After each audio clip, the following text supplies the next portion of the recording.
Welcome to the teachers YouTube channel.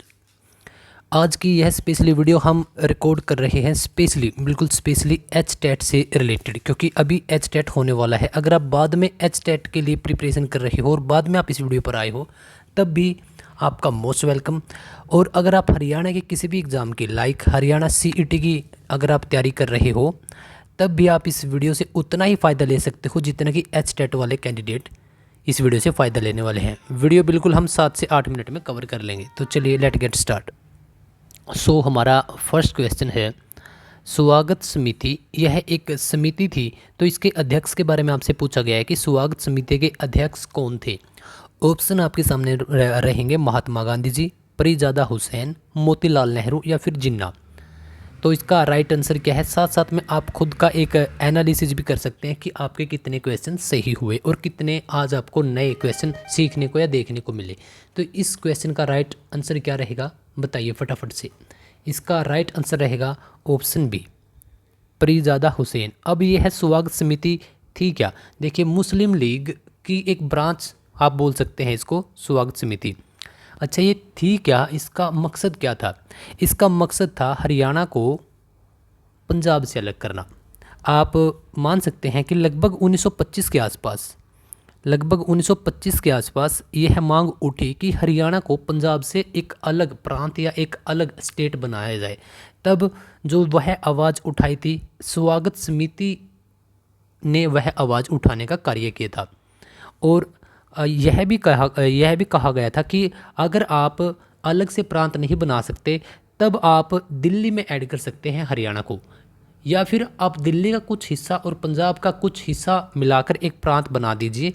तब बनाया गया था। 1925 में यह मांग उठी थी और उसके बाद फिर आराम आराम से आपको पता ही है कि 1966 में हमारा राज्य हरियाणा बना।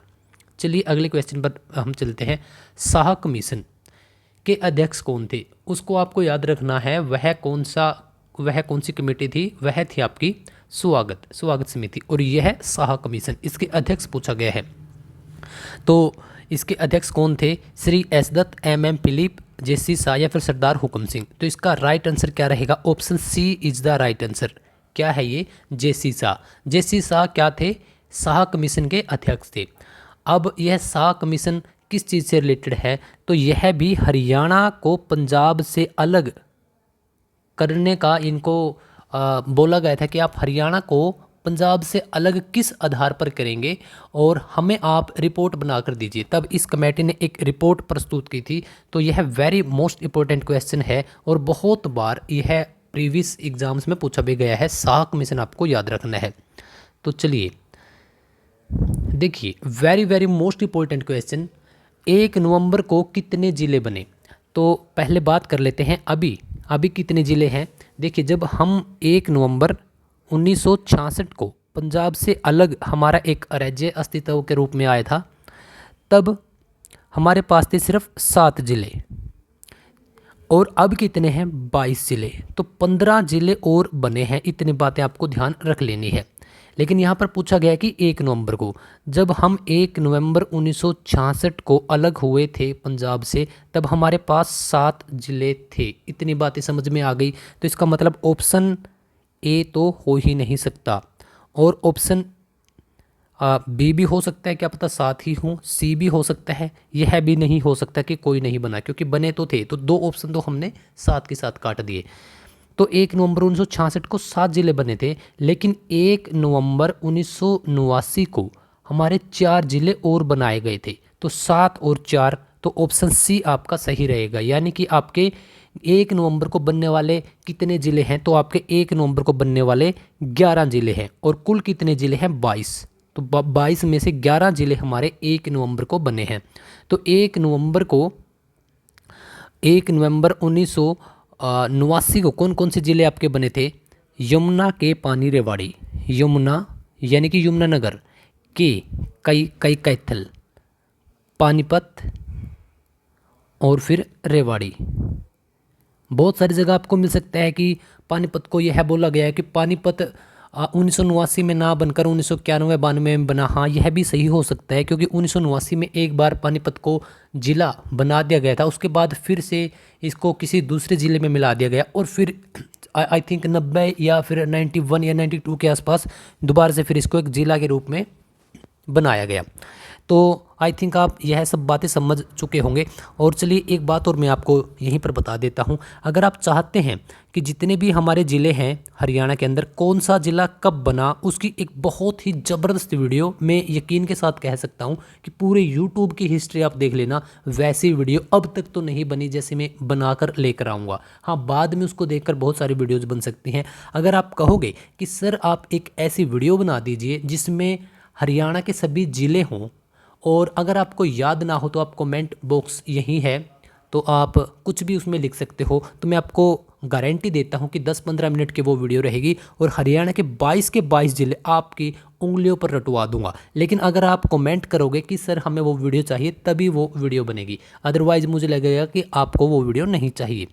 चलिए नेक्स्ट क्वेश्चन है हमारा, पंचमपुर किस स्थान का नाम है? और इसमें तो डायरेक्ट आपका ऑप्शन ही आ गया, क्योंकि हम दो दो तस्वीरें या दो दो हम पिक्चर्स बनाते हैं, एक पीडीएफ के लिए और एक आपको यहाँ क्लास में पढ़ाने के लिए। यह मिस्टेक से दूसरी लग गई जिसमें आंसर पहले ही बताया गया है।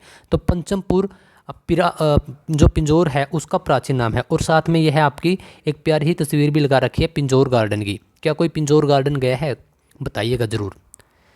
देखिए हमारा नेक्स्ट क्वेश्चन है, संतों की नगरी कौन सी है? कुरुक्षेत्र, सिरसा, आमीन। अमीन है ये, अमीन जो कि कुरुक्षेत्र के अंदर है, और कैथल। तो राइट आंसर क्या रहेगा बताइए? संतों की नगरी। तो संतों की नगरी आपका ऑप्शन बी के साथ हम जाएंगे। संतों की नगर आए या फिर सरस्वती नगर आए तो आपका क्या रहेगा? आपका रहेगा सिरसा। सिरसा को क्या बोला जाता है? संतों की नगरी बोला जाता है। साथ साथ में आप तस्वीरें भी आप देखते रहा करिए, क्योंकि इससे आपका जो सबकॉन्शियस माइंड है उसमें जब भी हम किसी भी कल्पना में जब हम जाते हैं और अगर वहाँ पर पिक्चर्स हों तब हम अच्छे तरीके से उसको याद कर पाते हैं। देखिए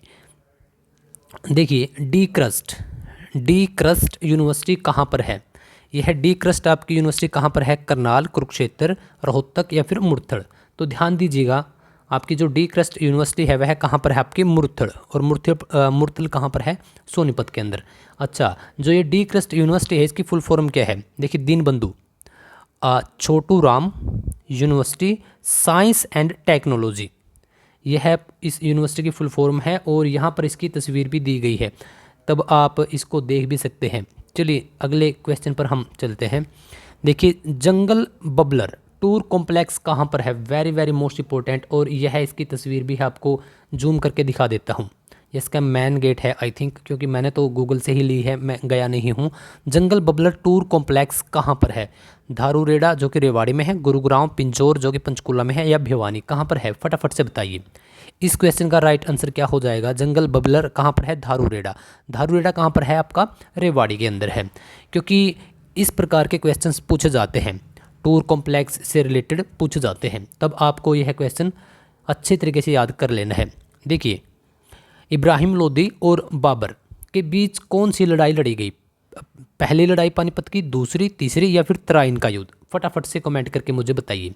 तो यह कौन सी लड़ाई थी? यह पानीपत की प्रथम लड़ाई थी। और यह कब लड़ी गई थी? 1526 के अंदर इसको लड़ा गया था, पानीपत की पहली लड़ाई को। यह लोदी और बाबर के बीच हुई थी और बाबर इसमें जीत गया था और लोदी इसमें हार गया था। और यहाँ से जो क्या है, बाबर का एक खुद का एक साम्राज्य यहाँ से वह एस्टेब्लिश कर देता है और यहाँ से उसके वंशज आगे चलकर राज भी करते हैं।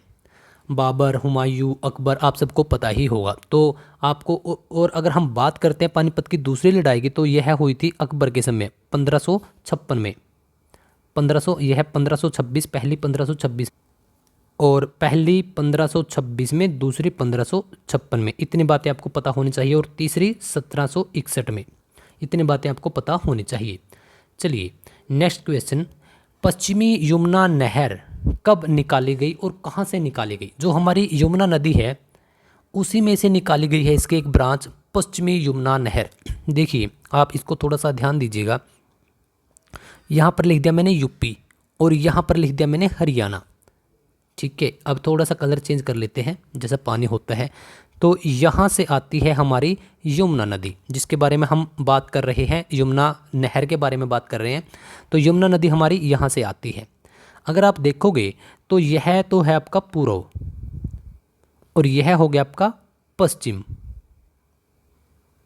ओके, तो बात कर रहे हैं पश्चिमी यमुना नहर, यानी कि आपकी नहर किस तरफ गई होगी? आपकी नहर यहाँ से कुछ इस तरफ, क्योंकि पश्चिम की बात कर रहे हैं तो पश्चिमी यमुना इस तरफ, तो हरियाणा के अंदर ही यह आई है, यानी कि यमुना नदी से एक ब्रांच निकलकर हरियाणा के अंदर ही आई है और यह रोहतक की तरफ जाती है। तो यह कौन सा, यह जो टाइम था कब निकाली गई, तो आपको ध्यान रख लेना है डायरेक्टली 1879, 1879 में यह निकाली गई थी और यमुनानगर के अंदर से ही निकाली गई थी, ताजेवाला बांध से। चलिए नेक्स्ट क्वेश्चन, काफ़ी इंपॉर्टेंट क्वेश्चन रहेगा, माटी का मोल, क्योंकि इस प्रकार के उपन्यास आपके आते हैं। अगर आप बोलोगे कि सर उपन्यास से रिलेटेड एक अच्छी सी वीडियो बना दीजिए जिसमें सुंदर सुंदर सी आपकी जो तस्वीरें हैं लेखक की, मतलब उपन्यासकार की और उपन्यास की, तो अगर जिस भी टॉपिक पे आप वीडियोस बोलोगे मैं उसी टॉपिक पे बिल्कुल गहराई से और अच्छी वीडियो बना के आपके लिए लेके आऊँगा। लेकिन शर्त यही है कि आप ज़्यादा से ज़्यादा एक ही टॉपिक के ऊपर कमेंट कीजिएगा। ऐसा तो है नहीं कि अब 10 लोगों ने अलग अलग टॉपिक पर कमेंट कर दिए और आप बोलो कि सर हमें कल यह वीडियो चाहिए। मैं आपके लिए सभी वीडियोस बनाऊंगा, लेकिन थोड़ा टाइम लगेगा। हाँ, लेकिन आपके एग्ज़ाम से पहले मैं आपको अच्छी तरह कवर करवा दूंगा। तो माटी का मोल जो उपन्यास है, यह है, इसका उपन्यासकार कौन है? मोहन चौधरी, जय नारायण कौशिक या राजा राम शास्त्री? इसका यह तो झाड़ू फ्री है इनका तो, या मधुकांत? तो राइट आंसर क्या रहेगा? जय नारायण कौशिक। यह भी इम्पोर्टेंट है आपका, माटी का मोल। क्या माटी का कोई मोल होता है? नहीं, क्योंकि अमूल्य होती है माटी। सो गाइज, आज की इस वीडियो में हमने हमारे आज के 10 क्वेश्चंस को कर लिया है और चलते चलते मैं आप सभी को यही कहना चाहूँगा कि अगर आपको HTET से रिलेटेड, इनफैक्ट मैं आपको पूरे का पूरा टीचिंग से रिलेटेड ही बोलूँगा कि अगर आप किसी भी एग्ज़ाम की तैयारी कर रहे हो, KVS, NVS, DSSB, या फिर आप HTET की, CTET की, अदर टेट की, या फिर किसी भी स्टेट एग्ज़ाम की तैयारी कर रहे हो, यानी अगर आप एक टीचर बनना चाहते हो, तब आप इस YouTube चैनल को, जिस पर आप यह वीडियो देख रहे हो, सब्सक्राइब जरूर कर लीजिएगा। आपको बहुत फ़ायदा हो, इसका बहुत ज़्यादा फ़ायदा होगा, यकीन कीजिएगा। और आप टेलीग्राम पर भी जुड़ सकते हैं। टेलीग्राम का लिंक आपको सबसे ऊपर मिलेगा डिस्क्रिप्शन के अंदर, या फिर आप द टीचर्स भी आप सर्च कर सकते हैं। और अगर आप इसमें जुड़ जाते हैं तो आपको कुछ ना कुछ अपडेट हर दिन मिलती रहती है। तकरीबन हम 10 से 20 पोस्ट आपके लिए बिल्कुल अच्छी करते हैं, जो आपको बहुत ज़्यादा फ़ायदा देने वाली होती है। तो चलिए, उम्मीद करता हूँ कि आज की यह वीडियो आपको काफ़ी अच्छी लगी होगी, टीचिंग मेथड आपको काफ़ी अच्छा लगा होगा। जो भी आपको वीडियोज़ चाहिए आप कमेंट करके मुझे बता दीजिएगा। हाँ, एक बात और मैं यहाँ पर कहना चाहता हूँ, वीडियो को लाइक ज़रूर कीजिएगा, क्योंकि इससे हमें एक मोटिवेशन मिलता है कि we are on the right track. तो चलिए, मिलते हैं अगले वीडियो में। आप जिस भी एग्ज़ाम की तैयारी कर रहे हैं उसके लिए आपको बहुत बहुत सारी बधाइयाँ।